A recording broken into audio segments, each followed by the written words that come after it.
Honored guests, ladies and gentlemen, thank you very much for your very kind and generous welcome this morning. Mesdames et messieurs, bonjour d'Agaho. C'est un plaisir de me retrouver parmi vous aujourd'hui. It's a great pleasure to be here and to be part of this very special event, which is, of course, part of the bigger Hong Kong annual book fair. Today, as we look at the book's cover, we are truly celebrating a global life inspired by family. And for many of us in this room, for many of us across Hong Kong and back in Canada, Frank Ling is not only a respected citizen, but he is also a cherished friend, a role model, and an inspiration. And it's wonderful to see so many familiar and friendly faces today, and of course, fellow Canadians who, like me, call Hong Kong home. As Consul General of Canada, I have the privilege every day to witness firsthand the strong connections between Canada and this region, and more importantly, what I like to call Frank's friends, a real network. To me, 300,000 Canadians living in Hong Kong is more than just a statistic. It is my everyday colleagues at the Consulate General who were either born in Canada or who have lived in Canada at some point in their life, and who, like many of you, are truly committed to building even stronger partnerships and friendships with Hong Kong and mainland China. It's all the contexts that I meet across the various sectors of Hong Kong and our local community who proudly tell me that they also happen to be Canadian or have a family member living in Canada. This, I might add, is repeated back in Canada because we are blessed as a nation to have 500,000 people of Hong Kong descent making a very important and valued contribution to our country from sea to sea to sea. It's the dozens of students that I have and continue to engage with who are about to cross the Pacific to attend one of our top Canadian universities, or the many alumni, some 160,000 plus, who, like Frank and others, have seen their destiny in promoting and advancing this unique Canada-Hong Kong partnership. So you might ask, why does this matter? How are these seemingly little things important to something as grand as the Canada-Hong Kong bilateral relationship?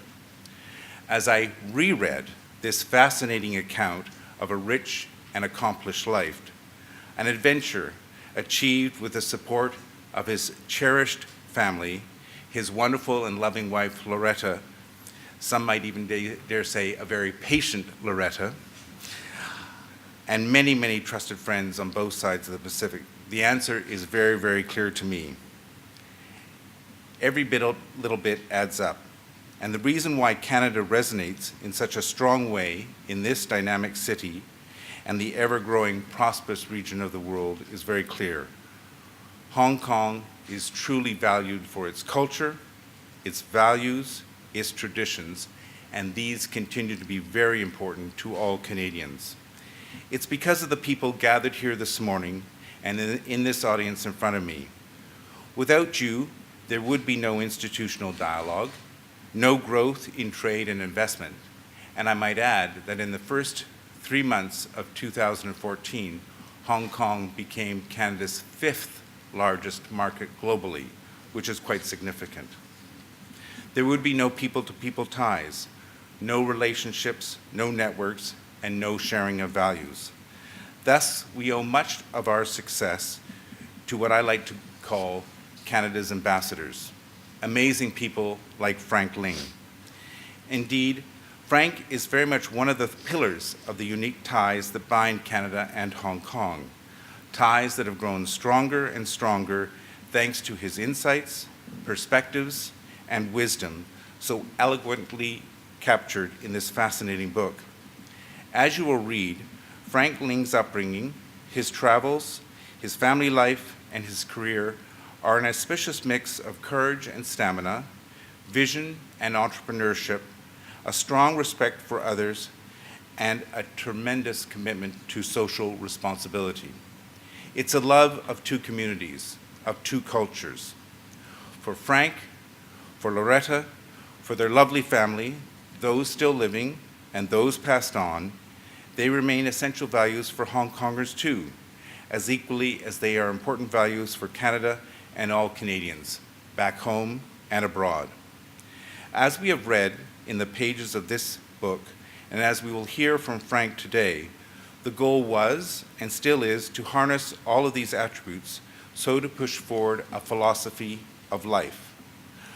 A commitment to family, a commitment to friends, a commitment to country, and harnessing a vital network of interlocutors and focusing on hard work and most of all, trust.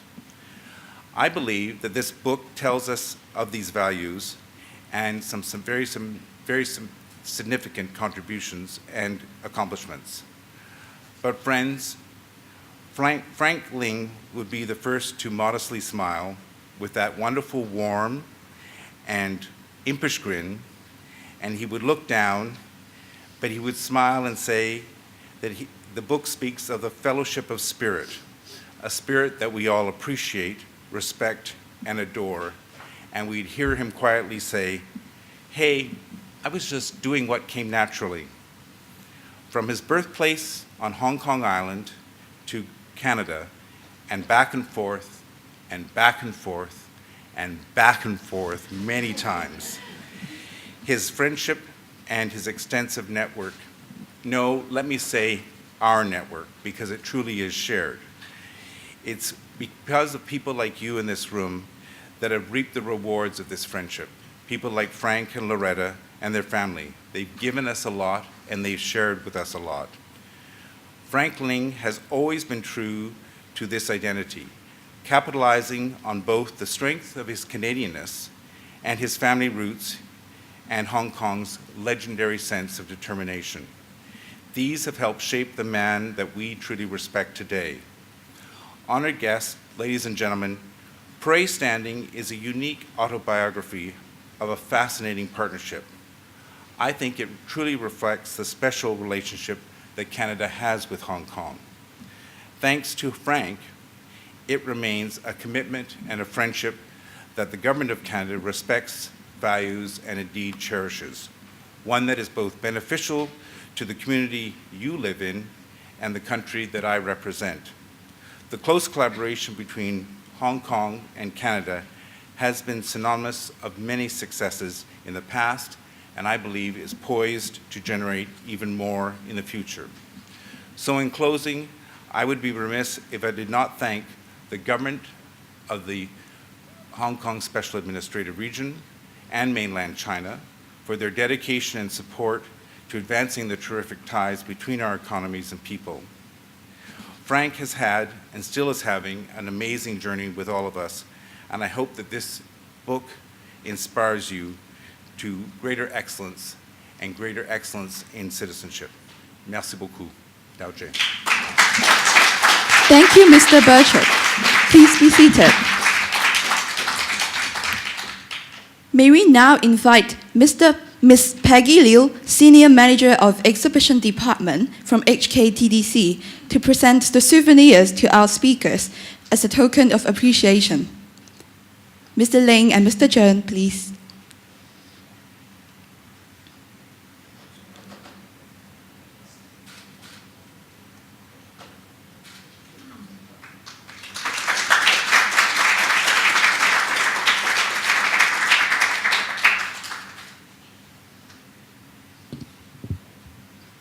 Mr. Chen, please.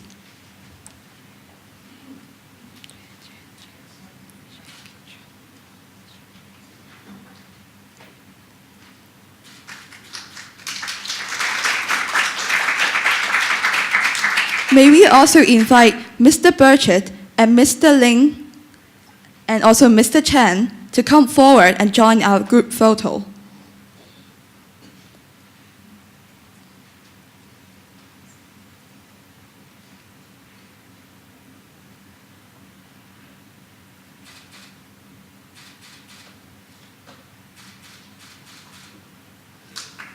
Mr. Burchett, please be seated. Without further ado, ladies and gentlemen, Let's give a big hand to welcome Mr. Frank Ling and Mr. Chen King Chen to the stage.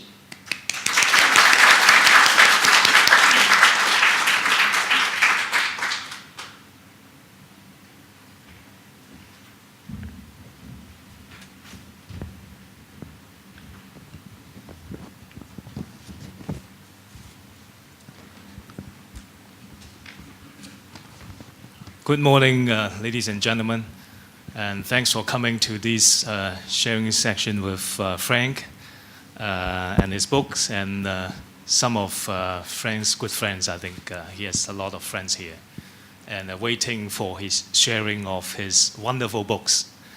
For me, I in fact draw a lot of notes, because this is not an easy book, for me, because Frank write a lot of history, write a lot of his experience in life. And also, it is a very strange experience for me because, in fact, I just met Frank 4 days ago. Before that, I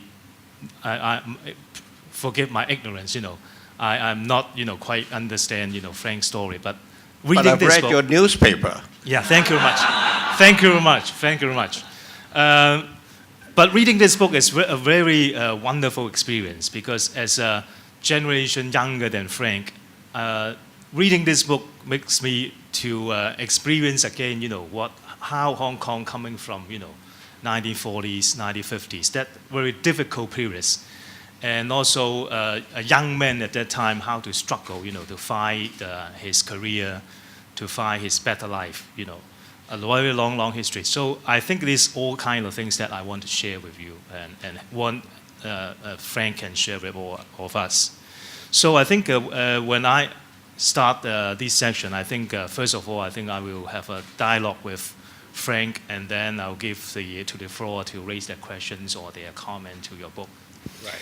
And okay, so let me ask you, from your title of your book, you say it's a global life inspired by family and a fortune teller. So would you like to tell us, about global life and how global, in fact, is your life and how this global life make your life so different, Well, thanks for a wonderful question. First, I think it's a global life spanning more than 7 decades on 3 continents, but based on one title, which is the title of the book, Praise Standing. In fact, I did look out of the window last night and pray standing for safe weather. It must have been answered by somebody. So, thank you so much for being here. You see, it's a global life, but the story of my so-called global life took me maybe 2.5 years to put together. For my stories over 7 decades. But it's not so much my own stories, because in fact, some of you here are very much part of my story, or were very much part of my story. Just give you a few examples. We had somebody whom I looked up to. In fact, it's on the cover of the book. It's the oldest girl sitting in front of me and on the ground. And that's my cousin Evelyn, who later on became a very important member of the government, the social secretariat. So that's one person, and she is actually very much supporting this event. And another person, just going through my years and years, of course, my mother was an English teacher at the Yinghua Girls' School. Now, And I'm so delighted that some of her former students are present here today, of course, no longer little girls, but still fine-looking young ladies. And so moving forward to my global life, to England, for instance, where I spent 7-8 years, and apart from studying architecture, I was able to do different things that were of interest to me, like being an extra in a movie with Ingrid Bergman. But I did produce my first and last stage play. And the leading player, the leading actor, is here because she has since become a very prominent television star, Alana. She's flying in, all from Vancouver. So I could say that, I was almost like a Zhang Chongmao, sort of cultivating, almost.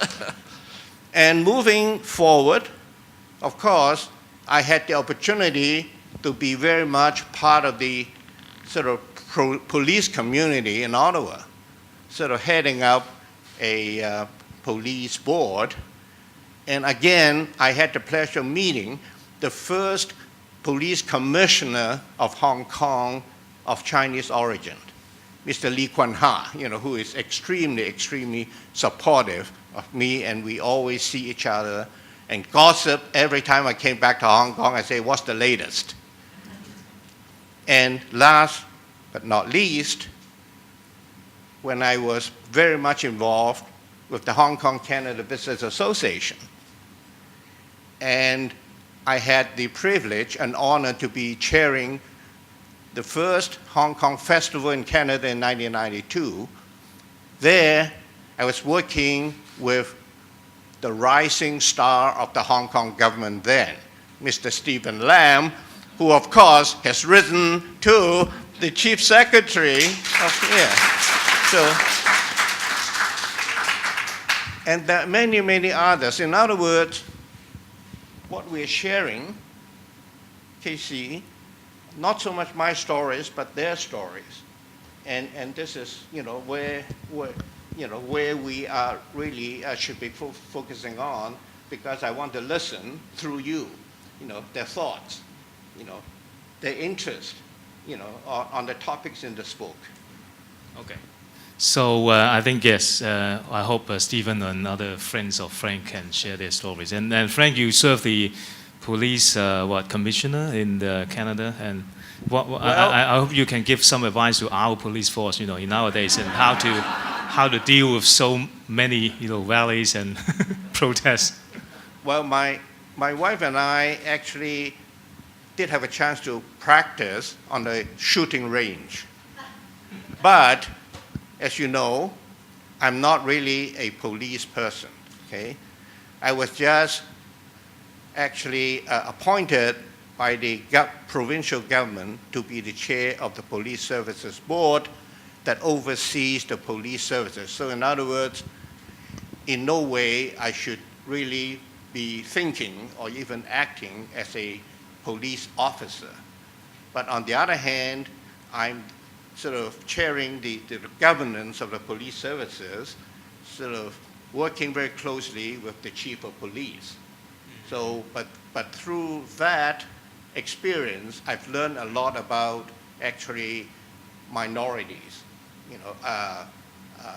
different faces in Canada, and different faces which should be actually part of the police services, whether it's the federal police, Royal Canadian Mountie, or the city police.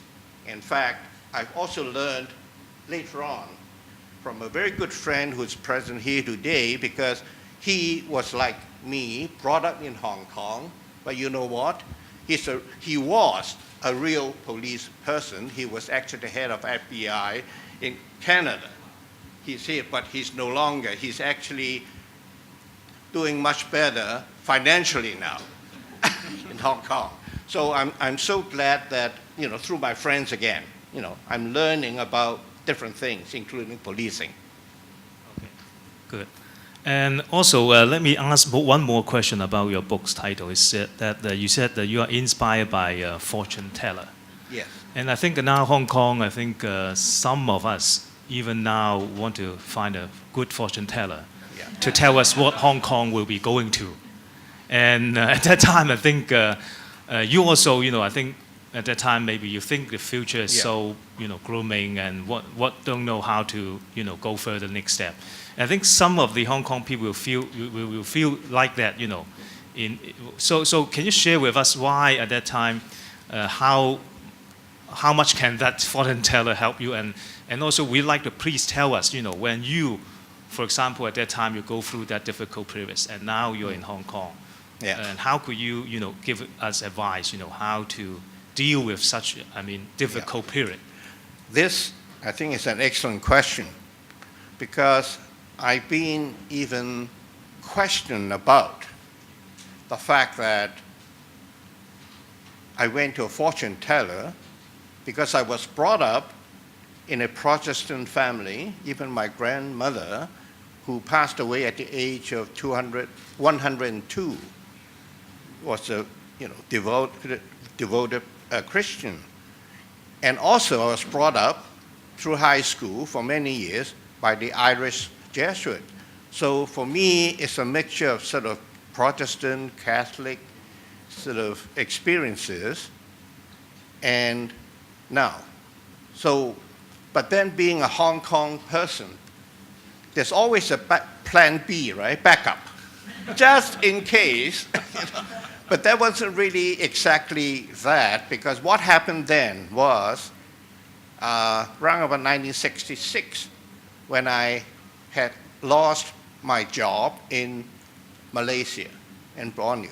I was desperately looking for, an opportunity for employment, and back to Hong Kong. And Hong Kong economy wasn't really at the peak then. It was even hard to get a job, and also the challenges was that when you had not lived and had not been brought up in Hong Kong, and if you didn't come from a family with strong ties, particularly in the business world, it wasn't easy to get a job. So the plan B was, well, why not, instead of going to the movie, there's this blind fortune teller in Kowloon, Boundary Street, And in fact, I was told that he was a Christian, so I said, oh, he's safe, because I think I was told that he donated all the money to the church. So he felt my palm and, of course, predicted, make a prediction that was exactly dead on.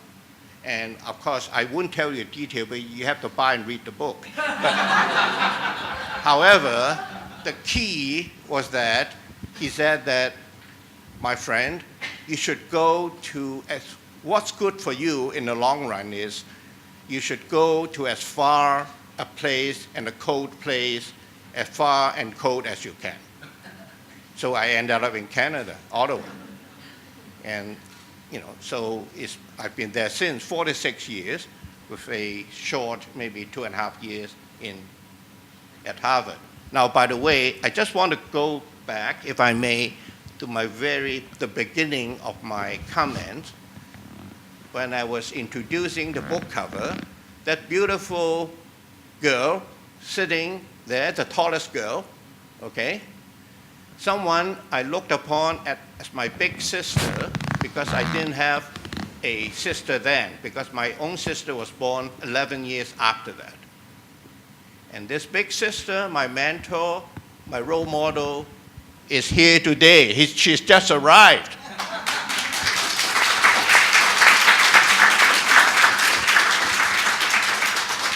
So just look at, the family commitment. My God, this is, so to me, this is sort of Hong Kong spirit, but with Canadian blessing. Thank you so much, Canada. Okay, good. So also, when your book used the play standing, I think it's a very have a very deep meaning of these words, And when you mentioned you stand with your mother, and you play, and you said, let me quote, and that.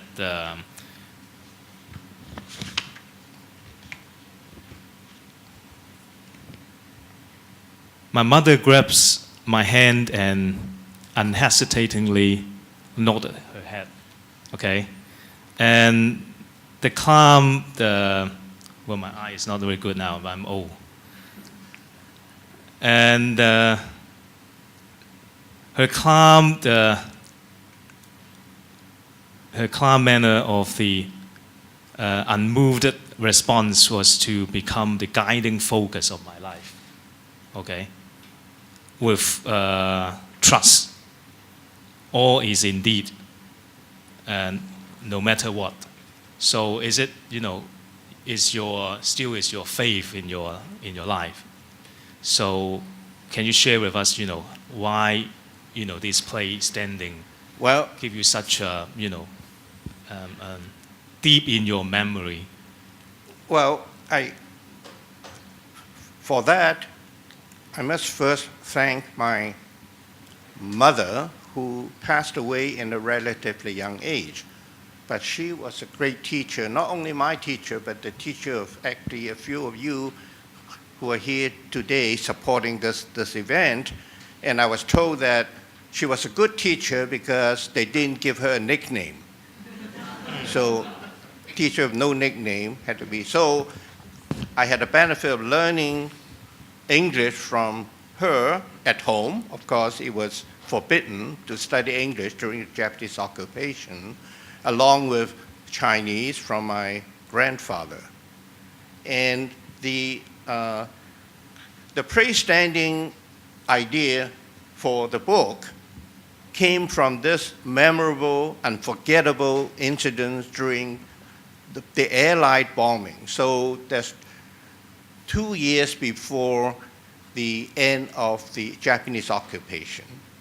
And the Allies came to bomb, and on a Saturday, my mother was walking me, and I was only 6, walking me from where we lived, which was part of the Hong Kong University compound, along near Park Road behind the St. Stephen Girls' School in Hong Kong.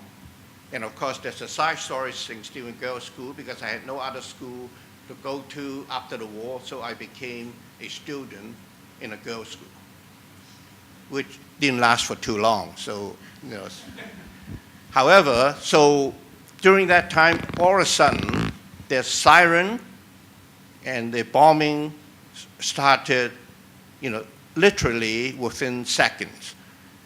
So my mother just held my hand, and we were hiding under some big trees. In fact, 2 years ago, I revisited the spot, and the trees are still there, but very matured. But the significant thing was I saw a road crossing sign, was obviously put in, the last few years, and it's a sign of a mother holding a hand of a child crossing. But I was scared because when I heard the siren, I said, well, can you pray standing? Because we're standing. I was just scared. And my mother, said yes. So since then, I strongly believe that that's given me, I think, the inner soul and the inner self to believe it. Everything is fine if you believe in faith, and hope and trust, and if one door closes, another door is bound to open. So that actually was very much part of my 7 decades. Yeah, that's very good. And now, Frank, in your book, also you tell us in one chapter you are a bridge builder. Mm-hmm. You build a lot of bridge among different society, different sector, different communities in Canada. And I want to, listen to your observation in Hong Kong. In Hong Kong now we see that many of our bridges will collapse. We need the communication with different sectors. But now we need some consensus. So what would be your observation or your advice? How can build up those bridges again with different interest groups, with different sectors of the world, and just like your time that we sit down and let the faith tell us what we want Hong Kong to be. Well, first of all, of course, I was a practicing architect and not an engineer who designed bridges. Even though I wished from time to time that I could help the MTR in Hong Kong to build bridges. Anyway. They need your help. Apart from that, community bridges actually is something that I've enjoyed doing. Just playing my little part, because it's actually teamwork. I wouldn't have been able to build bridges for different situations, starting with the appointment to a multicultural council advising on the equality of citizens of Canada, to, of course, the police services, to hospitals, to heart institutes, to universities, and to, of course, in terms of business, the Hong Kong-Canada Business Association, working hand in hand with our sister organization, Hong Kong, the Canadian Chamber, Hong Kong, who has a much larger membership than we do, but they're very supportive of us, and likewise us of them. And of course, bridges that in the cultural community, including my chairmanship of a national museum. Okay, so there's a funny story remarked by some friends, because it's a natural museum of natural history, which had a very well-known gallery of dinosaurs. And that appointment was right after my retirement from heading up the police services. So people are saying, you're moving from police to dinosaur now. So Kingman will appreciate that. Yeah. So these are sort of bridges, but teamwork construction, if you like, including the starting of what is now, they say, the largest dragon boat festival in North America, if not the world, and it's the Ottawa National Capital Dragon Boat Festival, which when we started, we had 28 teams. Now it had 200 teams, and they're raising money for charity every year of over 300 Canadian dollars. So it's a good cause. So everything I was involved with, fortunately, gave me the opportunity to be part of the good cause as a team member of a big team. Okay, good. So Frank, you said you are made in Hong Kong, and then you work in many parts of the world, in Asia, in North America, and then I think you take Canada as your second home now. And also I think you have still a close connection with Hong Kong. So now, after so many years, when you come here, or you come here after '97, do you observe any changes of Hong Kong, or will you feel anything that's different with the time when you live here, or before '97, or what? Yes. Well, first, Canada is my first home now, because 46 years.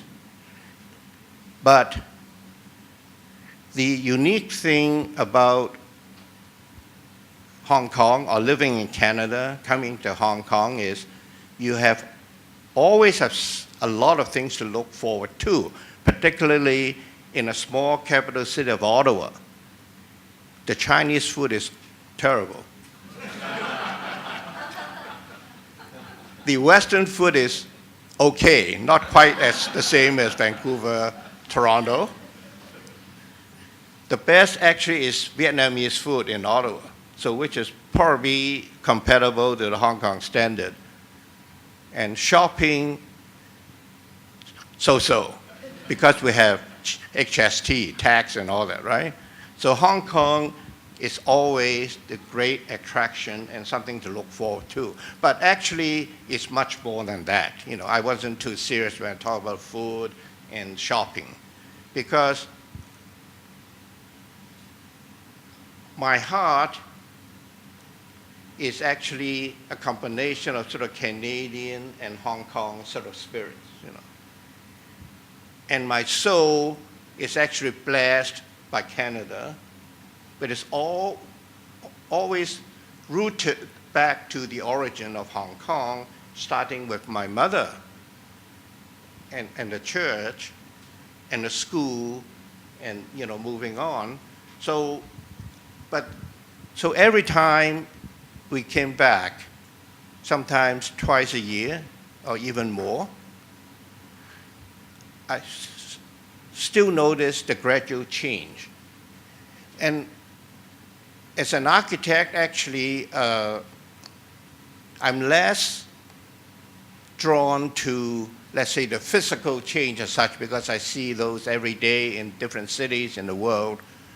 But I am more concerned about people, particularly the young people. And the way we were brought up, and certainly my cousin and you know, along with other friends and relatives, we shouldn't just expect something to be given. Nothing is given. You have to earn. You have to earn. And even when I had a chance to teach some courses in architecture, I say, how come we have 2 ears and only one mouth? Because the key is you've got to listen more and before you say something, and then you've got to think, you know, but hear first.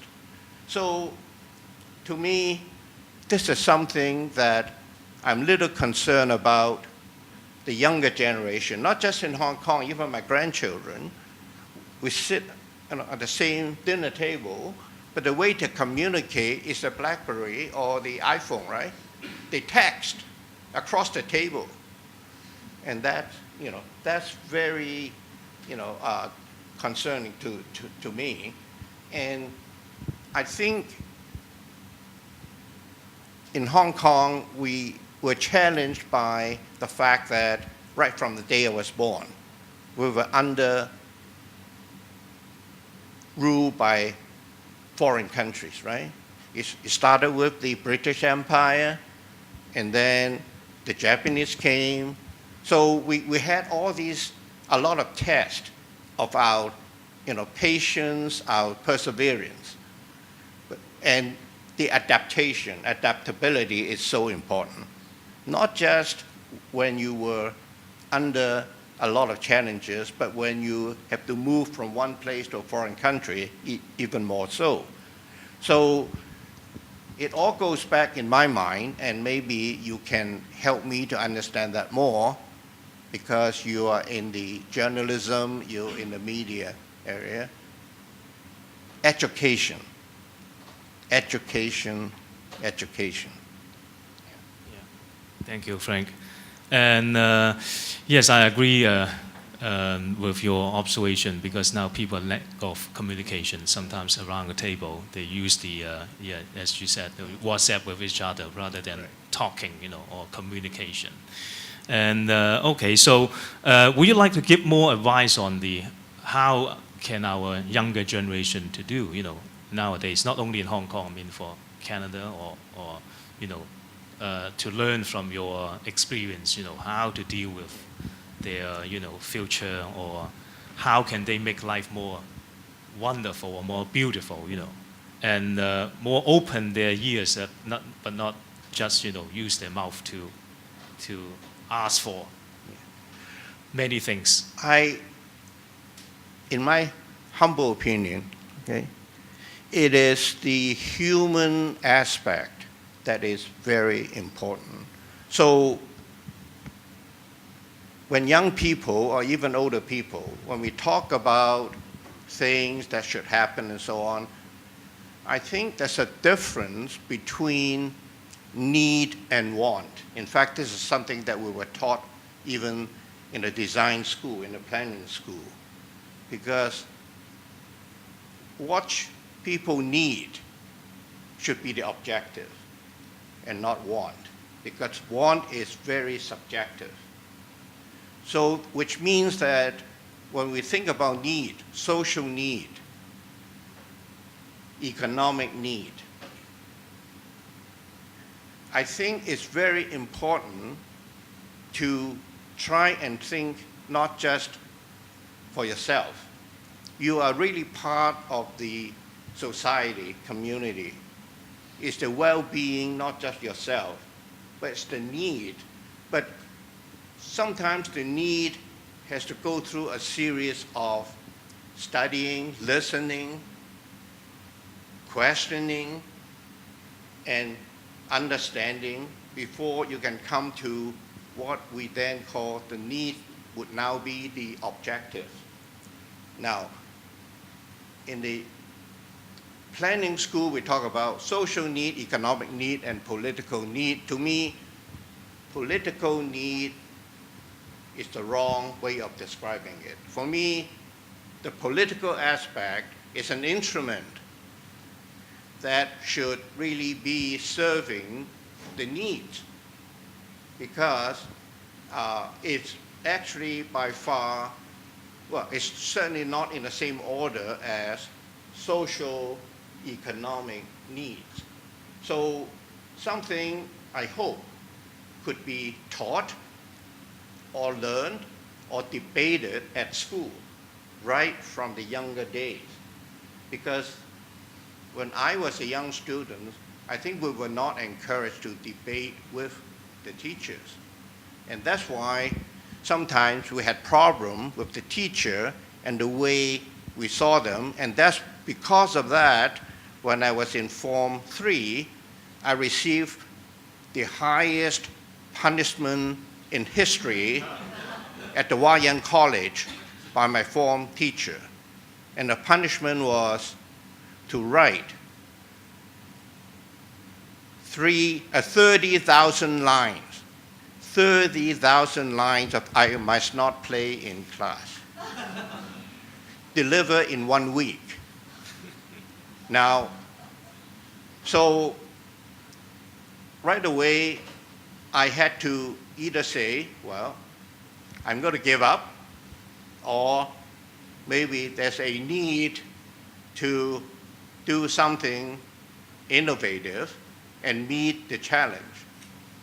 So 1 week, 30,000 lines, and I invented a gadget. I tied in 3 ballpoint pens at 45-degree angle with elastic band. So 1 line becomes 3 lines, right? That's arithmetic, we call it, mathematics, right? And not only that, I think it's appropriate to talk about this other aspect at the TDC, because it's all to do with innovative business idea. I outsource to 3 other students. See? And then another aspect, which I think, my good friend, the Consul General Canada knows very well, is also business incentive. See? To have all those helps, outsourcing help, using my gadget, a ball pen, 3 ball pens. I was able to, through my father, who worked for the King's Theatre, give those incentives, those people movie passes. But that's not the end of it, because when you do things, you've got to think of the consequence, right? Because my grandfather used to teach me some Chinese history, the 3 kingdoms and so on. It's a win-win situation. That's important. So after that, when I handed over more than 30,000 lines to the teacher after a week, he was amazed. He couldn't believe it. But the ending was I paid a visit to his home one evening and gave his wife 3 movie passes. So a week later, I got a certificate for my history test. So that's history. So now you see how innovation is important. Okay, so I think now the time's for the guests to ask questions or just to say hello to Frank or share your Yeah, I comments believe on the there's book. some incentive too for questions. First of all, thank you so much for Mr. Frank Ling and also Mr. Chen's inspiring sharing. And Mr. Ling is very generous. He will be giving out 3 complimentary copies of his book today. And guests who ask questions will receive 1 free copy. So it's time for you to raise questions. Only the first 3, right? Yes. And no movie passes. Yeah. Okay, give the Okay, microphone to the yeah. lady. The purpose of you writing this book? What is the purpose of you writing this book? Great question. Thank you.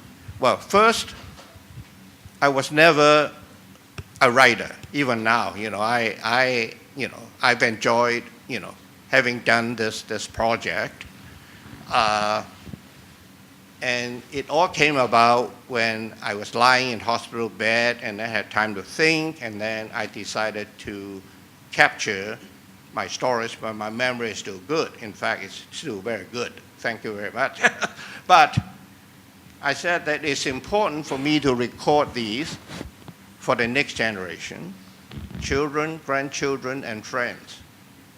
And because there's something perhaps recorded less so than, say, other periods of Hong Kong history, because a lot of people wrote about, even before the war, the Qing dynasty in Hong Kong and also in North America, Canada, the early settlers who were railway workers, so on.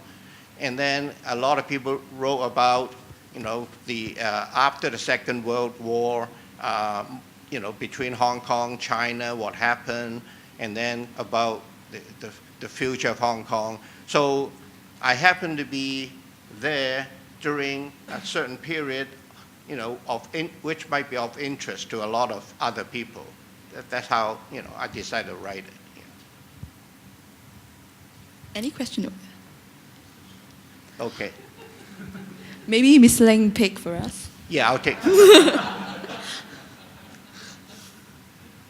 Mr. Ling, thank you so much for sharing all of your memories and advice to us. I'm just curious, given your whole list of accomplishments, I'd be curious to hear if there's any one accomplishment or memory that actually is most meaningful to you or that you're most proud of. Thanks. Well, thank you very much. I wouldn't call those accomplishments. I call those sort of seizing the opportunities, if you like, okay? I had no idea what might have come next, but if the opportunity is there, I seize it and try my very best. So out of all those, I must say that because my sort of card still carries that, because it's a fond memory of that part of my life, and it was the Canadian Museum of Nature. Because when I first got the phone call from the Prime Minister's office to seek my, I think, acceptance of the position, I said, well, I'm not a scientist. In fact, a lot of people still call me by mistake Dr. Ling, but I'm not PhD. I'm not a scientist. So, but they said, well, I think we need you to solve some management problem and also for you to have your open mind and see, look at the community and so on. So, and I didn't accept it at the time. I said, well, give me a chance to visit the museum. And I did. I bought an admission after having met the Minister of Culture, on Parliament Hill, and then a deputy minister, and I still didn't say yes. But when I visited, I saw one of my friends being a volunteer, conducting some seminars for children. So what really moved me were the younger generation, the students. So maybe there's a tie-in between sort of young people, students, and my mother, being a teacher, you know. And to me, that's the most cherished memory, because in that position, you know, for 7-8 years, I was able to see the actually complete renewal of the museum facility. It's a window of opportunity to have, you know, major funding from the government, you know. And Mr. Burchett knows what it's like getting major funding from the government. But a small window, again, is luck, but seizing that opportunity. And now we've created, actually the building was called the Victoria Memorial Museum Building. Now, it was actually named after Queen Victoria. But a few years ago, Queen Elizabeth II came for the opening of a new facility at the museum. It's a glass lantern, you know, very modern, enhancing the old historical castle. So now it's named the Queens, the Two Queens Lantern. So to me, that's also a tie-in, you know, that because when we were brought up in Hong Kong, to us, wow, you know, colony, my God, you know, we look at the empire, you know. Well, of course, I was born even earlier, King George VI, her father. But now, all of a sudden, is this Chinese fellow greeting the royalty. In fact, I must tell you a story if I have time, because one year, Prince Charles visited Ottawa, and that's before he got married again. So he was accompanied by my minister to a reception, and I didn't really bother to get closer because, you know, this royalty and so on, you know. I just stand there and, you know, stood there and, you know, finished my drink. But my minister saw me and, wait, Frank, come over, see. So I came to Prince Charles' attention, and she introduced me. Mr. Ling, it's in another museum, actually, called Museum of Civilization. My museum was Museum of Nature. So she introduced me to Prince Charles, say, Mr. Ling's the chairman of da-da-da-da museum. And Prince Charles, of course, wasn't paying much attention. Oh, jolly good. Thank you so much. You have a marvelous building, see? And I said, sorry, Your Royal Highness, actually, I'm with the sister museum. And we are doing a lot of things that's good for the environment and nature. And that's his actually area of interest. So I said, jolly good. You must turn to my minister, you must give him more money.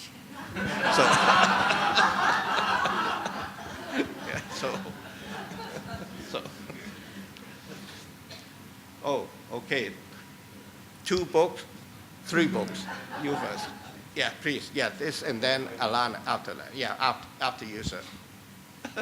It's a personal pleasure to hear you talk today. Thank you very much.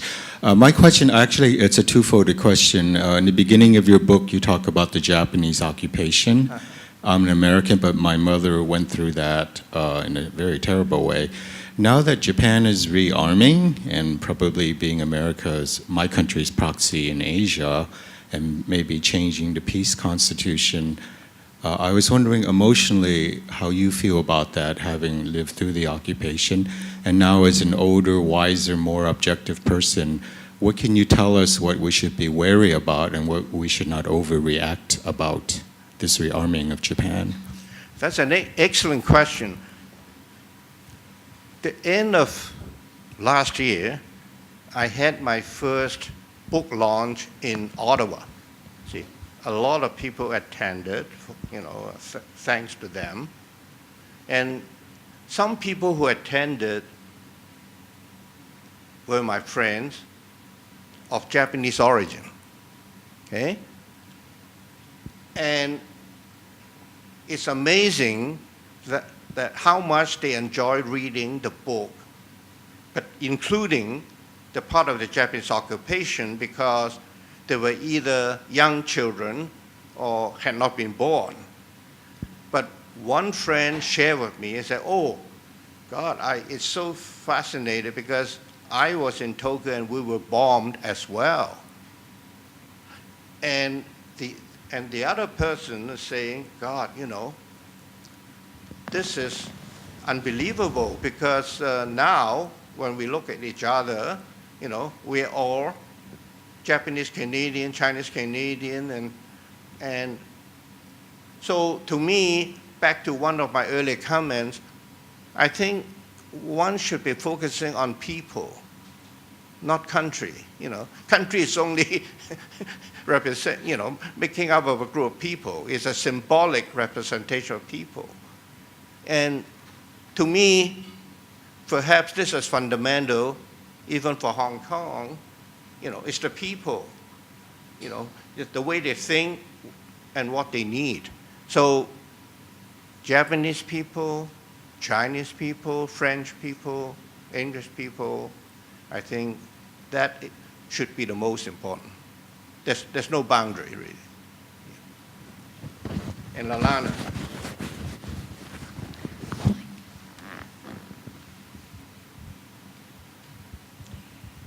Thank you so much for sharing your life stories with us.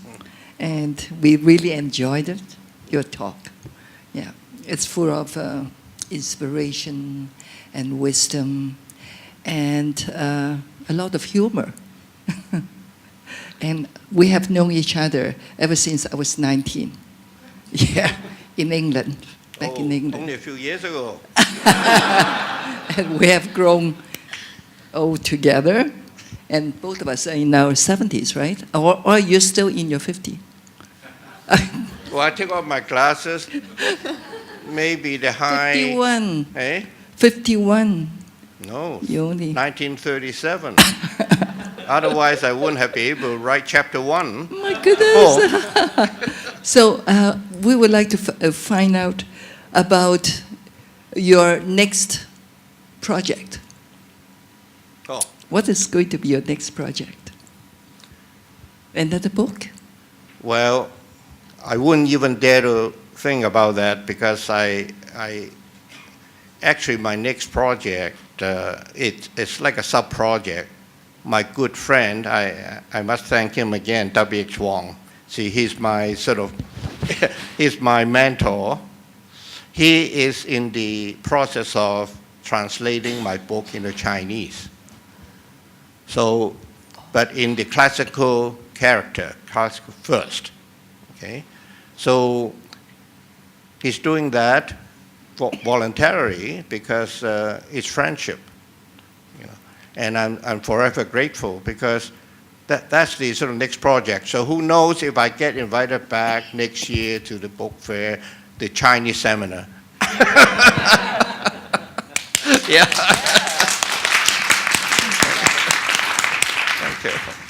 Well, MH, would you like to say something? Because you know Frank for many years, and now you're doing another great job. Yeah, you're translating this book into Chinese. Thank you, Frank. Actually, I look young, but I am truly only a few years younger than Frank. I'm paying $2 for the bus now. Okay, I'm now in the process of translating the book, and the name of the book has been fixed as 期盼 and 祈禱嘅祈，盼望個盼. And hopefully the translation could be done within this year. And You are recorded. I know, deliberately. And hopefully Frank will come back next year for the Chinese version of this book. Thank you very much. I think it's not easy to translate this play standing. As W said, Now you used 期盼. Yes. Okay. So tell us more about. Actually, I discussed this with Frank back and forth, and I read the book, and I think these two characters reflect what he wants to say in this book, and also alongside with the original name, Praise Standing, I think is appropriate name for the book. You're right. To translate this book is not easy, because you have to know the background, you have to know all those people in those days. So I did do a lot of research and, looking back. Fortunately, today the internet is very good, it's helping me to do this a lot easier. I hope the Chinese version would be attractive, particularly as Frank has been emphasized many times during the talk, is we want to tell the young people in Hong Kong how to survive, how to struggle under the difficult time, and not only talk, but think and see it by yourself. So I hope the book, both in English and Chinese, can help the young people to understand more how their life should be. So this is the purpose for me to voluntarily doing the translation. Thank you. Well, thank you so much, WH. Talk about young people. I must actually introduce you to someone who was a young person growing up with our young son. He was a mischievous sort of kid, riding on a bicycle, crashing on our fence. And they went to school together, same class. I took them to early morning hockey games together. But he has just arrived for this occasion from Singapore because he grew up as a boy in Ottawa, but for some reason he spent a good part of his life in Asia, and all his 5 children were born in Asia. I think his name is Peter Nesbitt. Stand up. He just arrived. And I'd like him to say something because I think he told me that he had a similar kind of praise standing when he came to our house, first of all, enjoy our Chinese food, and then he decided that Asia had to be the place to go. So Peter. I prayed when I ran into your fence. I remember that. But Mr. Ling, and I will always call you Mr. Ling out of utmost respect and admiration, and I absolutely love the book, and I'm just so honored to be here. The story you told, very inspiring, also very educational. You're growing up here in Hong Kong during the Japanese occupation, your travels through Southeast Asia, your time in London where you met your lovely wife, Mrs. Ling, and of course eventually ending up in my hometown, and we've known each other for 40 years, and of course Theo is one of my longest friends, and I'm sorry he's not here today, but I have sent him a picture in the last 10 minutes of you sitting up there. But a wonderful story, very inspired. I had lots of questions for you about the book, which we've already entertained once before, but I didn't get to your political aspirations, and I know part of your book, you always touched on your interests in politics. You told some very funny stories out at the Liberal leadership race in Calgary. I remember that part of the book as well. Do you have any regrets, Mr. Ling? You had such an inspiring life, and I just wondered if you had any regrets about not pursuing a political career, because I certainly would have voted for you. Thank you so much, Peter. Well, by the way, I think one thing that they told me once, or more than once, and it was actually an advice from then the Minister of Finance in Canada by the name of Edgar Benson. He said, you must have money in politics, otherwise forget it, right? Because when you retire, because, For lawyers, maybe they can go back to a practice and so on. But for you, of course, I don't foresee you being in politics because you're doing so well, being the regional vice president of Export Development Canada, overseeing Asia, and and being able to enjoy your life living in Asia now, in Singapore. And I hope you like the food in Singapore, or is Hong Kong food better? Be honest. Yeah, so in other words, someone like Peter should be the type of person to be in politics, not me. Any questions else from the floor?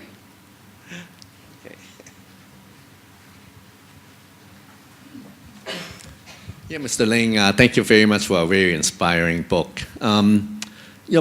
Based on your life's experience, and in the book you had mentioned many key positions that you had achieved and was able to elevate within the Canadian society. As a minority and an immigrant, what are some of the personal traits and life's lessons that you have learned that allowed you to ingratiate yourself into the mainstream society of Canada, and also enabled you to elevate yourself to key positions within the society, within the community, and especially in the government, to gain the honor of the Queen and to gain the trust and friendship and the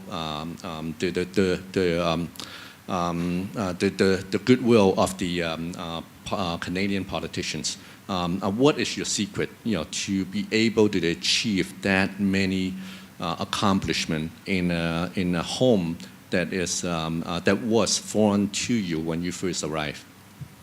Well, thanks very much for the question. I think it's something that I have observed and remember since my childhood day, because as a child, living in Hong Kong, we were actually governed by the British, and who were minority, right? So it's a very interesting situation as compared to my life in Canada now. The British, much smaller in number than the Chinese, but they were governing the country. So moving forward to Canada, people of Chinese origin and Asian origin, they're minority. So, but they are not really big enough in number yet to be able to dominate the political scenery of Canada. So minority remains minority, majority, non-Asian, and so on. So the question then is, how do someone like myself, see myself, me see myself? I think, like many of my colleagues now, who've now actually been elected to the House of Commons, being appointed to the Senate, being appointed or elected to the provincial government and municipal government and so on, I think the way to approach the challenge, I think, is never underestimate your ability. See, when I first went to Canada, in fact, I asked a colleague, whose father was the Naval Commodore of Canada. He's very Anglo, but he told me that I asked him, what do you think of us, coming now? Actually, I was holding a more senior position in an architectural firm than him. And he said, well, I'm sure you must have tried extra hard. Indeed, that is probably one of the guiding lights, I think it's being a minority, you probably should strive for trying extra hard. Don't give up. Don't feel that, it's not fair. It's not fair because I have to try extra hard. I think trying extra hard has nothing to do with fairness. I think it's to do with your own value in life, that if you don't try, you don't have respect from others, So it's the earning of respect, and it's the gaining of respect. So I think in living in United States, I think have experienced something very similar. For you to be able to, slowly rise up to a very senior position, with great responsibility for law enforcement and other aspects, And only because you, I think like me, have tried our very best and try and meet the challenge, right? Seize the opportunity. Any more questions?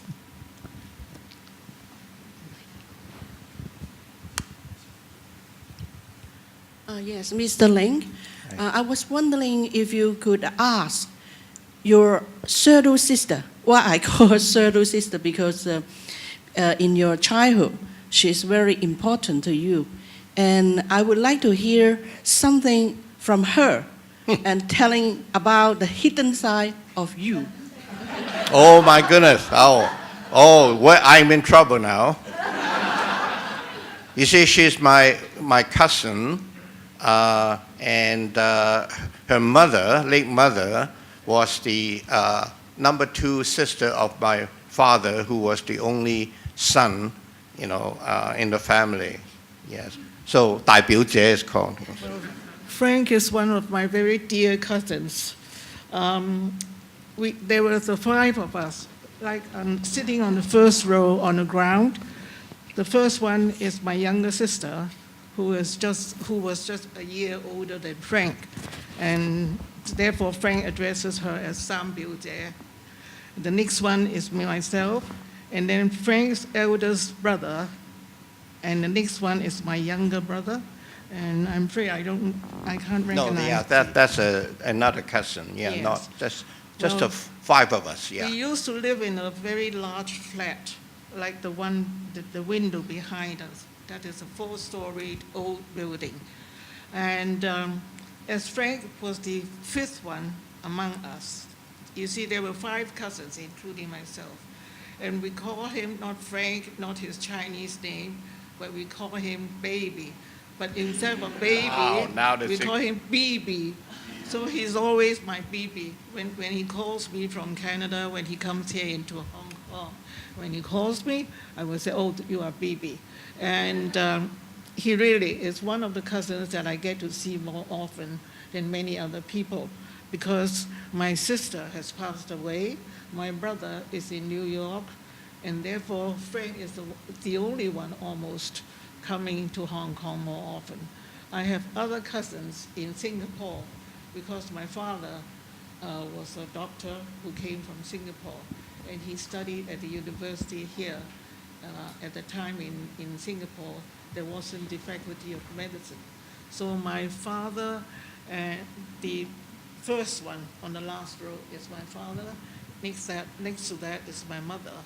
And then Frank's parents in the middle. I believe the reason why Frank's mother was dressed in the Chinese costume, the very ceremonial gown, was probably my grandfather's birthday. Yes. 70th and you birthday. can see also, we were having something hung in the dress. That is the Sao Tou, with the names of the children and the grandchildren of my grandparents. So that was the good old days.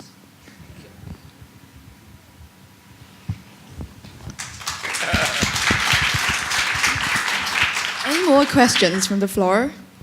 If there are no more questions. Sorry. Here we have some of the common friends with Mr. Ling and I, and like Stephen and Mr. Wen. May I invite, Stephen, would like to say something? And Yeah, that's wonderful. My goodness. Yes. Now you're retired, you're free to say anything. Yes, These days, normally when I speak in church and I speak in schools about the Bible. But since, Frank, your book is about praise standing, I think it's proper for me to say something. What I like to say is that Frank personifies both Hong Kong and Canada. We talked about just now building bridges. Back in 1992, when we had Festival Hong Kong launched in Canada, the title of the festival was Bridge Across the Pacific. And a person like Frank, he builds many bridges across the Pacific, and he himself is such a bridge. Why? Because he always has this heart to serve. And he has been so successful in Canada because of his attitude and his spirits to serve. It is also because Canada is very welcoming to outsiders and very welcoming and awe-embracing to people from all around the world. And I think this is one characteristic which we should all embrace, to embrace other people and other opinions. That is something, Gingjang, which I think we need to learn more about in Hong Kong and practice more in Hong Kong. Also, even though, Peter, even though he didn't take up a political career, this guy is extremely diplomatic and very wise. Wouldn't you agree, Counsel General? And that is why whatever he does has prospered, whether it's museums or architectural firms or police commissions. And I also think that's why other Hong Kong people can emulate Frank and try to do more for Hong Kong so that we can all become more diplomatic, more accommodating, and Hong Kong needs to pray, but Hong Kong does not need to stand still. Okay? Thank you. Thank you very much, Stephen. How about Mr. Wen? Wen worked in Chinese youth for many years, and when I was the Chinese youth student leader, Wen is my mentor, and we negotiate a lot of things. Okay, yes. We used to be, I'm the director of the student affairs, and Chen Ginchang, Mr. Chen, I find it difficult to call him Mr. Chen. Ginchang is the chairman of a student union. Then the relationship is very unthinkable in Chinese, in Hong Kong term. But anyway, we are good friends. After we argue with each other, then we are still friends. And that was more than 30, 40 years ago. No? Yesterday. Actually, I'm very fortunate to have known Frank. In fact, you may be surprised. Frank and I, this is my second time of meeting him. I visited my daughter in Canada last year, or year before last. Year before last. And at that time, my daughter was very fortunate to be elected the chairman of the Canada-Hong Kong. So, but I didn't have the opportunity of joining that meeting. But I went to Canada right after the meeting, and my daughter Ruby told me that one person in Canada you must meet, that's Frank. So we have lunch together, and believe it, I never forget her face and the way he talked to me. So I am sure the book is very educational to our young people in Hong Kong or worldwide. So I'm very pleased to be here today. Thank you very much.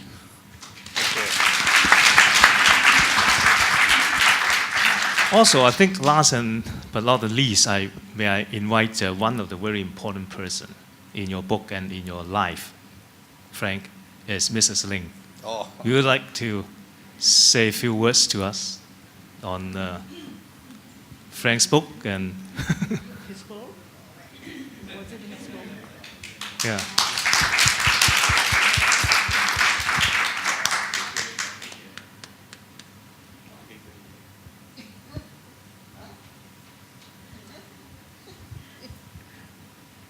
講嘢，要我講又唔識講嘢，唔能夠講。Maybe Elwin can represent her. Yeah, she's yeah, right, yeah. 我聽唔到。Yeah, okay. Yeah. 媽咪而家年紀大咗，佢講嘢唔係咁掂啦，所以就即係揾我哋嚟講啦。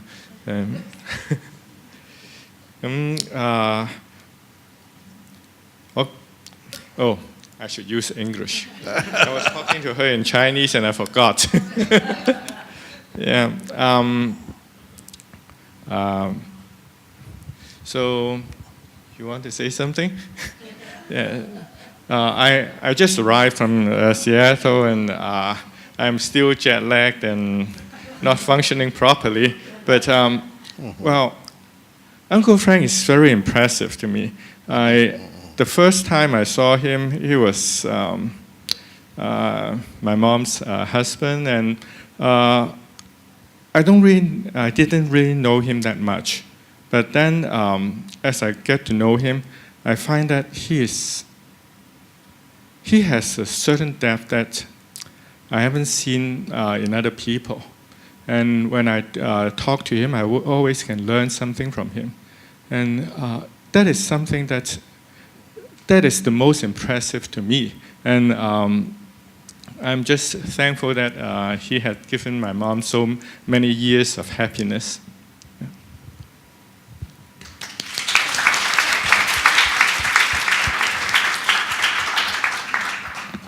If there are no more questions from the floor, this is the end of the seminar. Let's give a big hand to Mr. Ling and Mr. Chen again.